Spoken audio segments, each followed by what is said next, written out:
Hanap mo ba ay good vibes mula sa mga storyang hatid ay good news? Sagot ka namin! Ang programang walang ibang dala kundi magagandang kwento at balita mula sa mga storyang kapupulutan ng inspirasyon, pag-asa at tagumpay hanggang sa makabuluhang pagbabago sa lipunan. Siguradong good vibes yan! Dito lang sa programang magbibigay ng mga balitang mas maganda pa sa good news. Ang The Better News. Mapapanood mula Lunes hanggang Biyernes, 1 p.m. sa DZRH TV. Magandang araw Pilipinas! Nasa ang parte man kayo ng bansa, sisiguraduhin namin aabot sa inyo ang mga balitang mas maganda pa sa good news. Bawal muna ang nega dahil hatid namin ang mga kwentong kapupulutan ng inspirasyon, pag-asa at kaalaman. Live sa DZRH TV Facebook, YouTube at DZRH News website. Ako po si Angelica Cosme at ito ang The Better News. Una sa Pilipinas, una sa Pilipino.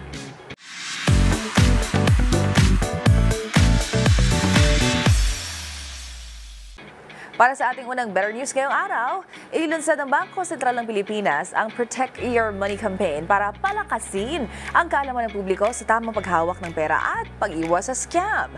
Ayon sa BSP, mahalagang maging mapagmatsyag ang mga Pilipino sa gitna ng patuloy na pag-usbong ng digital financial landscape. Narito ang report ni Rose Babiera. Magkasamang inilunsad ng Bangko Sentral ng Pilipinas o BSP, Insurance Commission, Philippine Deposit Insurance Corporation o PDIC at Securities and Exchange Commission o SEC ang Protect Your Money campaign.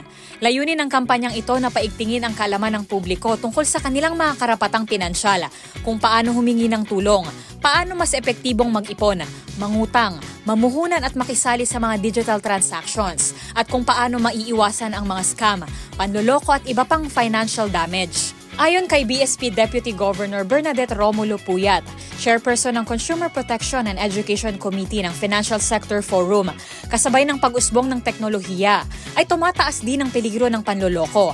Aniya, kailangan ng mabilis at mariing pagkilos ng mga ahensya para labanan ito. Binigyang diin din ni Puyat na ang muling paglulunsad ng kampanya ay tugon sa patuloy na pagbabago ng digital financial landscape. Sa pamamagitan nito, mapapalakas ang kaalaman ng mga Pilipino sa kanilang karapatan at pananagutan bilang mga financial consumer. Para sa DZRH TV, ito si Rose Babiera. Una sa Pilipinas, una sa Pilipino.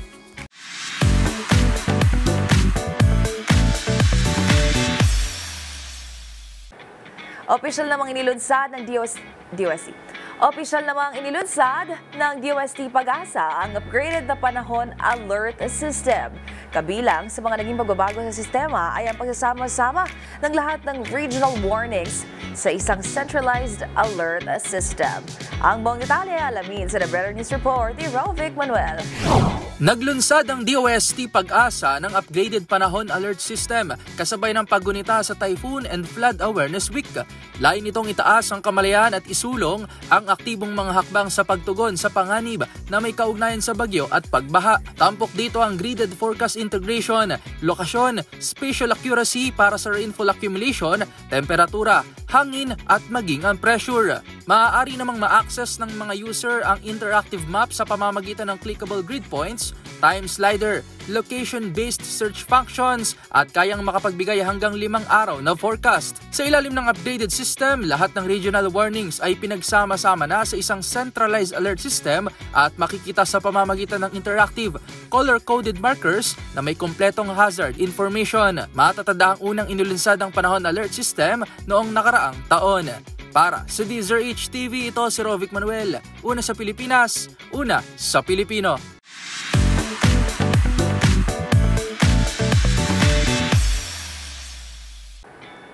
Dumami ang mga universidad sa bansa na kinilala ng Times Higher Education Impact Rankings ngayong taon. Mula sa 56 universities ay umabot na po sa higit 100 paaralan ang nakapasok mula sa 2,000 participating universities. Ang nangunang universidad sa bansa, alamin po natin sa report ni Dustin Bayon. Aabot sa higit 100 universidad sa bansa ang kinilala ng Times Higher Education Impact Rankings ngayong taon. Mula sa 56 sa paaralan na nakapasok na karang taon ay dumoble ito sa 121 universities universities na siya pinakamataas sa lahat ng bansa sa Southeast Asia. Nanguna sa bansa ang Ateneo de Manila University na nasa 101 to 200 global bracket. Sinundan nito ng Batangas State University, Isabela State University at University of the Philippines na nasa 401 to 600 global bracket. Kabilang din ang Universidad ng Santo Tomas na sa ikalimang sunod na taon ay napasama sa rankings na nasa 601 to 800 bracket. Kasama ng UST sa naturang bracket ang Caraga State University Ampayon Campus, Ifugao State University, Mariano Marcos State University, Leyte Normal University at St. Louis University. Ang Times Higher Education Impact ay isang university assessment body sa mundo na bumabatay sa kabuang progress ng mga paaralan na ayon sa 17 Sustainable Goals ng United Nations. Nagtala sila ng 2,526 na participating universities mula sa 130 na bansa at rehiyon sa mundo. Samantala, nangunguna sa kanilang listahan sa ika-4 na sunod na pagkakataon ang Western Sydney University na mula sa bansang Australia na sinundan ng University of Manchester na mula sa bansang United Kingdom. Para sa DZRH TV, ito si Dustin Bayog. Una sa Pilipinas, una sa Pilipino.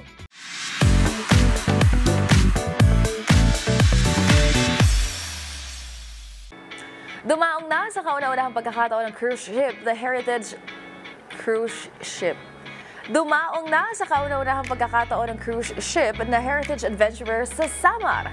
Ikinatuwa naman ng Department of Tourism ang pagdalaw ng first ever expedition cruise sa Eastern Visayas. Ang mga detalye tutukan sa report na ito. Ikinatuwa ng Department of Tourism o DOT ang makasaysayang pagdaong ng cruise ship na Heritage Adventurer sa Samar na naglalagay sa lalawigan sa mapa ng cruise expedition destination sa bansa.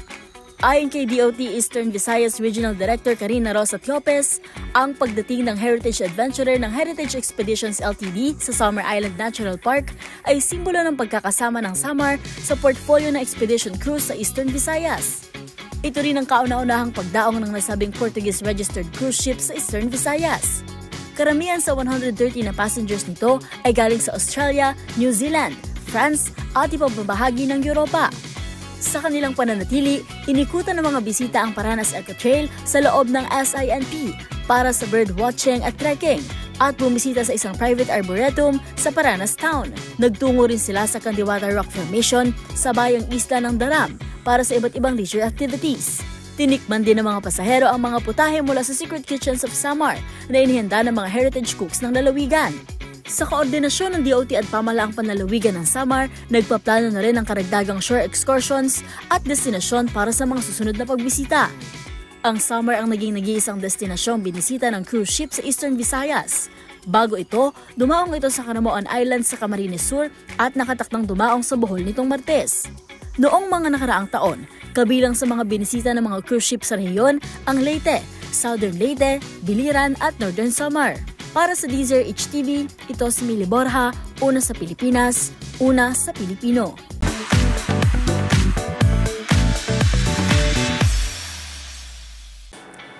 Sa nag-ahabang pila at malasardinas na siksikan, nananatiling hamon para sa maraming Pilipino, lalo na sa mga may kapansanan, ang mapayapa at ligtas na pagsakay sa pampublikong transportasyon.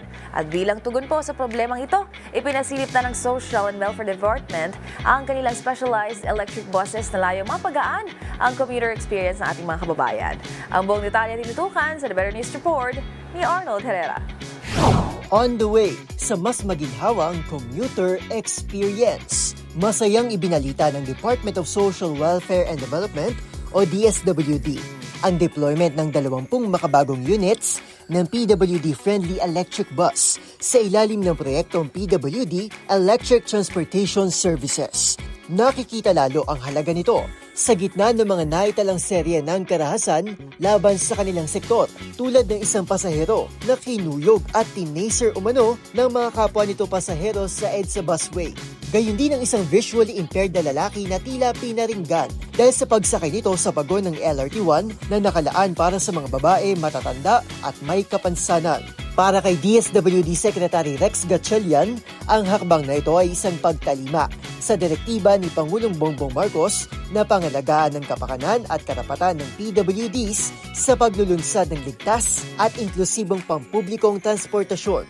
Kasama ni Gatchalian na nag-inspeksyon sa mga unit ang Sustainable Livelihood Program Association. Tampok sa makabagong e-bus na ito ang low-floor design, mga rampa, wheelchair space, gayon din ang CCTV cameras. Sa ngayon, nagsisilbi itong PWD shuttle service sa BGC sa Taguig, ngunit ayon kay Gatchalian, nakikipagkasundo na ito sa Transportation Department para sa pilot deployment nito sa Quezon City. Para sa DZRH TV, ito si Arnold Herrera. Una sa Pilipinas, una sa Pilipino.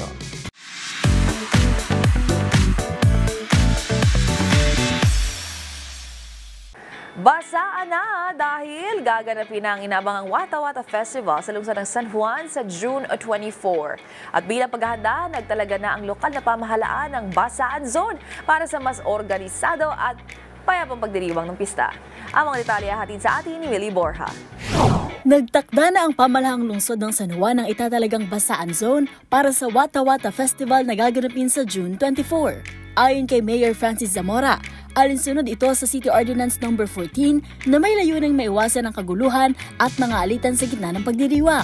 Itinakda ang Basaan Zone sa kabahan ng Pinaglabanan Road mula N. Domingo hanggang P. Guevara Street na ipatutupad mula alas 7 ng umaga hanggang alas 2 ng hapon. Kasabay nito ang pagpapatupad ng liquor ban sa nasabing araw. Ang sinumang mahuhuling bibili o magbebenta ng alak ay papatawan ng multang 5,000 piso. Ang mga adult violator na lalabag sa mga patnubay sa pagdiriwang ay maaaring multahan ng 5,000 piso at ikulong sa loob ng 10 araw. Samantala, ang mga menor de edad na nasa edad 17 pababa na mahuhuling lumabag ay turn over sa City Social Welfare and Development Office at ang kanilang mga magulang ay papatawan din ng multang 5,000 piso. Para sa DZRH TV, ito si Millie Borja, una sa Pilipinas, una sa Pilipino.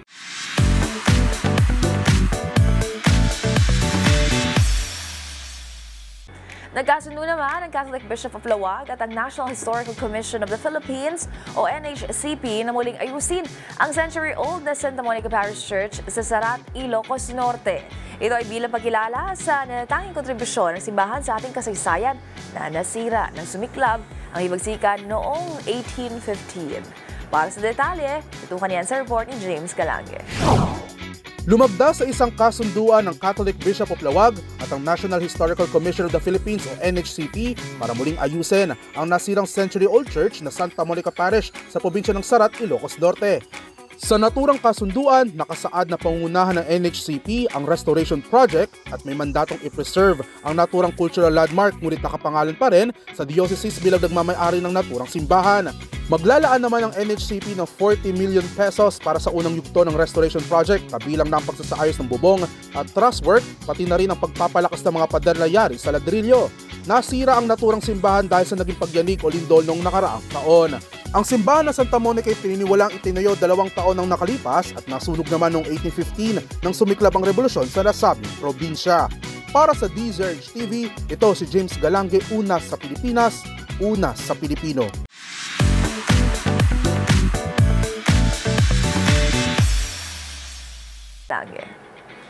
Good news.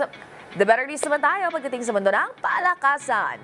Kumpiyansa si Gilas Pilipinas head coach Tim Cone na makakapaglaro ang naturalized player na si Justin Brownlee sa FIBA Asia Cup na gaganapin sa Agosto. Para sa Balitang Sports, ihatid yan ni Millie Borja. Naniniwala si Gilas Pilipinas head coach Tim Cone na makapaglalaro na si naturalized player Justin Brownlee matapos makarecover sa kanyang injury. Ayon kay Cone, mahalagang makasama si Brownlee para sa FIBA Asia Cup na gaganapin sa August 5 hanggang 17 sa Saudi Arabia. Sa mga susunod na araw, inaasahan na ring sisimulan ng national team ang pag-iensayo bilang paghahanda sa torneo. Hindi naman nababahala si Cone sa kondisyon ni Brownlee dahil kilala niya ito bilang isang manlalarong may disiplina sa kalusugan. Kabilang sa mga nakaplanong aktibidad ng Gilas ang pagkakaroon ng mga friendly games upang mas mahasa at mapatibay pa ang komunidad bago sumabak sa kompetisyon. Para sa DZRH TV, ito si Millie Borja, una sa Pilipinas, una sa Pilipino.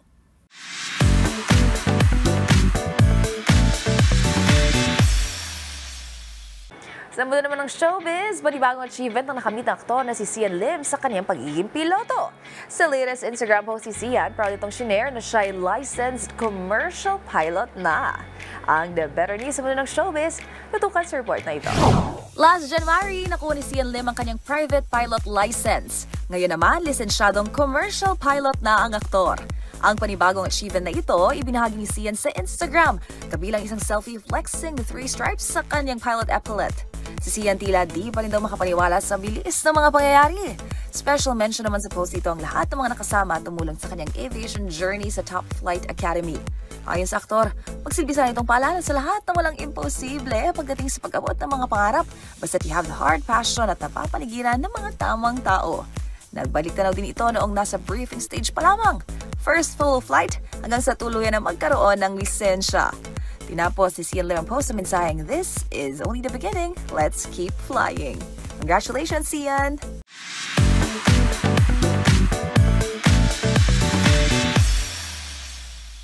At yan ang mga balitang hashtag Pampagood Vibes para sa inyo. Para naman sa mga live streamers sa website, palagi lang pong tumutok. At kung may gusto kayong i-share na kwentong Hatiday Good Vibes, alam niyo na po yan, dyan lang sa ating comment section. Tandaan, libre lang umiti at maging masaya. Kaya naman, huwag mo na itong ipagkait sa iba. Hashtag Good Vibes lang, ito ang The Better News. Para sa DZRH TV, ako po si Angelica Cosme. Una sa Pilipinas, una sa Pilipino.